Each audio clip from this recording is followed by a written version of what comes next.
আজকে পনিরের তরকারি রান্না হচ্ছে। এর জন্য কিছু গোটা মশলাকে ভেজে নিয়ে ব্লেন্ড করে নিব। তার আগে বলে রাখি, আমার চ্যানেলটা যদি ভালো লাগে অবশ্যই লাইক, কমেন্ট, শেয়ার করে সাবস্ক্রাইব করে দিবেন।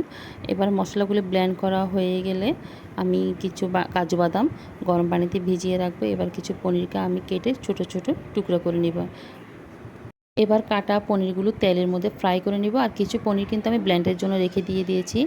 একদম লাল লাল করব না, হালকা ব্রাউন কালার হলে এগুলি তুলে নিয়ে একটা বাটিতে নিয়ে হালকা পানি দিয়ে ভিজিয়ে রাখবো, যাতে পনিরগুলি নরম থাকে। এবার টমেটো ক্যাপসিকাম কুটে রাখবো, আর কাজু বাদাম আর কিছু পনিরকে আমি ব্লেন্ড করে নিব। এবার একটা ফ্রাই প্যানের মধ্যে রসুন কুচি, কাঁচামরিচ দিয়ে ভালো করে ফ্রাই করে নেব। তারপরে যে পনিরের পেস্টটা আছে, পেস্টটা আমি দিয়ে দিব। দেওয়ার পর এটা ভালো করে নাড়াচাড়া করার পর একটু পানি দিয়ে দিব। পানিটা আমি অবশ্যই পনির যে ব্লেন্ড করেছিলাম ওই ব্লেন্ডের উপর পানি দিয়ে দিয়েছি। এবার ভালো করে নাড়াচাড়ার পর এখানে দিয়ে দিব আমি টক দই। টক দইটা যখন ভালো করে মেশানো হয়ে যাবে, এখানে দিয়ে দিব আমি লবণ।